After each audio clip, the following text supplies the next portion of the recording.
틈날 때마다 핸드폰 게임을 하고 퇴근 후에는 PC 게임을 하던 게임페인 직장인이 이 책을 계기로 월 500만 원의 부수익을 만들었습니다. 안녕하세요. 부자 어린이 아재 브리나입니다. 저는 어렸을 때부터 게임을 좋아해서 사람들과 어울리는 것보다는 컴퓨터 앞에 앉아있는 게 편했습니다. 스타크래프트, 레인보우 6 등 고전 게임부터 플레이스테이션의 위닝 11, 워크래프트의 유즈맵 게임이었던 카오스를 거쳐 얼마 전까지는 리그 오브 레전드라는 게임을 즐겨 했습니다. PC 게임 외에도 그 시대에 유행했던 핸드폰 게임은 꼭 하나 이상씩은 했었습니다. 몬스터 길들이기라는 게임을 한창 할 때는 집에 안 쓰는 폰을 두고 원격으로 매크로까지 돌려가면서 게임을 했던 기억이 납니다. 그렇게 게임에 빠져 살던 제가 게임을 끄는 것만으로도 모자라 어떻게 월 500만 원이라는 거금을 그것도 부업으로 벌 수 있게 되었을까요? 다양한 계기들이 있었지만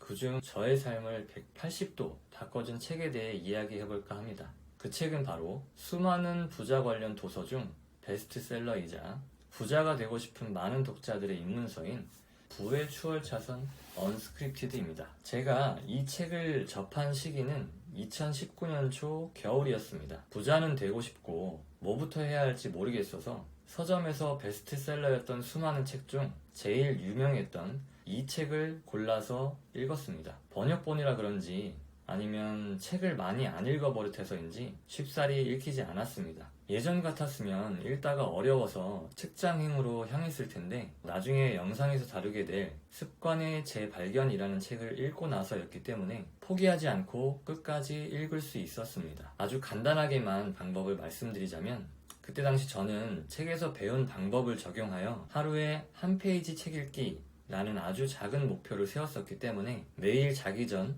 최소 한 페이지씩 읽는 데는 큰 어려움이 없었습니다. 어찌됐건 그 책을 읽으면서 내용은 어렵긴 했지만 그래도 제 수준에서 도움이 될 만한 내용들이 분명히 있었고 그로 인해 그때 당시 제가 직장을 다니면서 부업으로만 월 500만 원을 벌 수 있게 만들어준 3가지 방법을 지금부터 말씀드리도록 하겠습니다. 첫 번째, 각본화된 삶을 살지 말아라. 책에서 언급된 각본화된 삶은 저만의 언어로 해석하면 소비자로서의 삶이었습니다. 대부분의 사람들은 무언가를 생산하기보다 소비하기를 선호합니다. 달리 얘기하면 생산하는 것보다 소비하는 것이 쉽습니다. 저 또한 그런 삶을 살고 있었죠.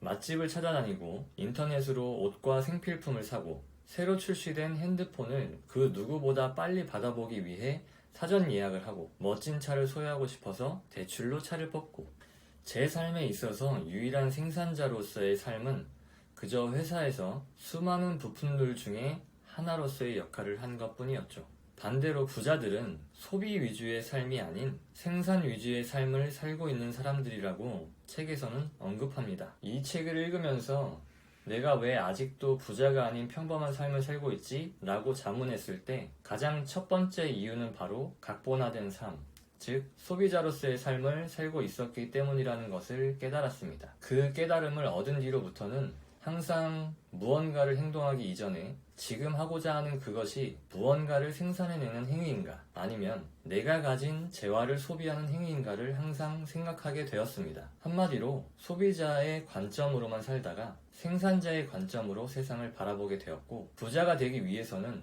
이러한 생산자 마인드로 살아야 한다는 지극히 단순하면서도 핵심적인 내용을 알게 되었죠. 그 뒤로부터 욜로 인생을 청산하고 계속해서 어떻게 하면 생산자의 삶을 살 수 있을까 고민하기 시작한 것이 바로 제가 부자가 되기 위한 첫 발을 내딛는 순간이지 않았나 생각됩니다. 두 번째, 나쁜 습관을 제거하라. 어떤 계기에 의해 또는 새해가 되면 대부분의 사람들은 인생을 허비하지 말고 열심히 살아야지 라고 생각하며 목표와 계획을 세우고 이를 실천하고자 마음을 먹습니다. 허나 일주일만 지나도 거창했던 목표와 계획은 장롱 구석처럼 안 보이는 곳으로 처박히거나 그나마 실천한 것들을 계획과 비교해보면 미결건들이 수두룩하게 나옵니다. 저 또한 이와 같은 상황을 수년 넘게 반복해 왔는데 첫 번째 이유는 메타인지가 부족했고 두 번째 이유는 나쁜 습관들 때문이었습니다.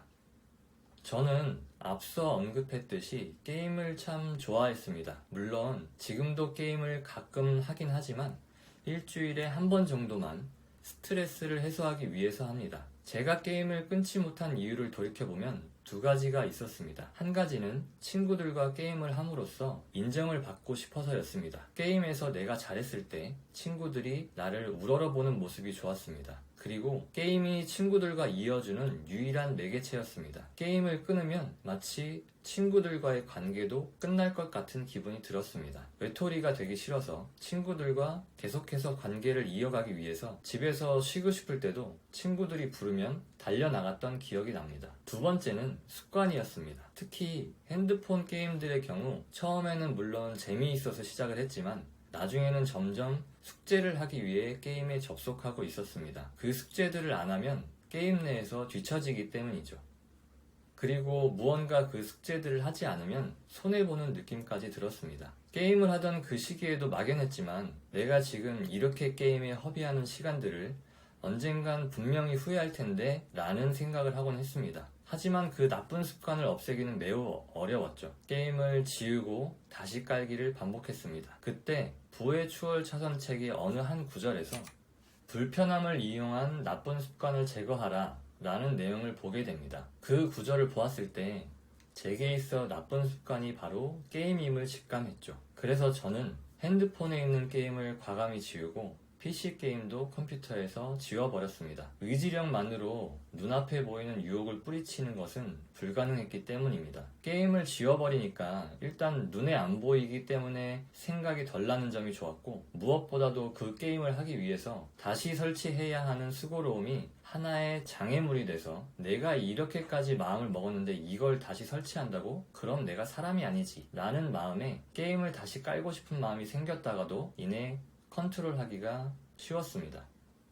이 글을 읽는 여러분들 중에 저처럼 무언가 나쁜 습관을 제거하고 싶은 분이 있다면 아예 눈에 보이지 않게 하거나 또는 각자만의 방법으로 나쁜 습관을 반복하지 않는 환경을 조성해 보는 것을 추천드립니다. 그런데 만약에 게임이 너무 하고 싶거나 또는 의지박약으로 게임을 다시 설치했다면, 친구가 게임을 하자고 유혹을 한다면 어떻게 해야 할까요? 이때 저는 게임을 하나의 보상으로 생각하고 오늘 해야 할 일을 다 끝났을 때에만 나에게 보상을 주었습니다. 게임을 아예 하지 않는 것이 사실 가장 베스트이지만 갑작스럽게 해오던 습관을 바꾸기란 정말 어렵기 때문에 내가 살아오던 나쁜 습관 사이에 유익한 습관을 하나 집어넣는 것입니다. 그렇게 되면 유익한 습관을 할 때도 이걸 빨리 끝내면 보상으로 게임을 할 수 있어 라는 기대감에 집중과 능률이 오르게 되고, 보상의 성격으로 게임을 하고 나면 그렇지 않았을 때의 현타, 즉 오늘도 시간을 많이 허비했네 라는 자괴감과 후회에 빠지지 않습니다. 게임뿐만 아니라 각자만의 나쁜 습관이 있다면 저처럼 무언가를 시작해야 하는 시점 또는 온전히 그것에만 집중해야 하는 시점이 다가왔을 때 위와 같은 방법을 필히 각자의 삶에 적용시켜 보시기 바랍니다.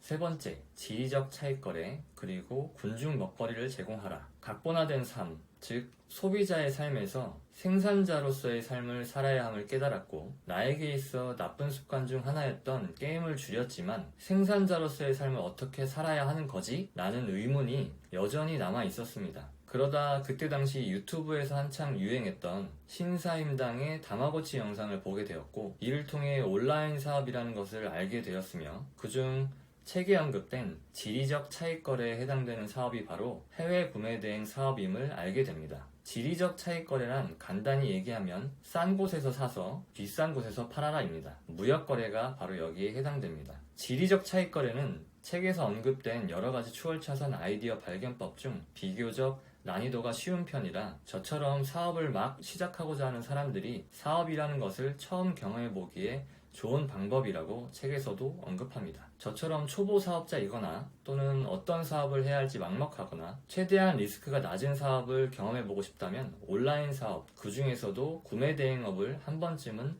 경험해보시기를 추천드립니다. 두 번째는 군중 먹거리를 제공하라입니다. 이는 가치를 제공하는 기업 또는 사람들이 모인 곳에서 그 기업들이 필요로 하는 가치를 제공하며 이윤을 창출하는 것을 뜻합니다. 보통 일반적으로 사업이라고 생각하면 B2C, 즉 소비자에게 무언가를 판매하는 행위를 떠올립니다.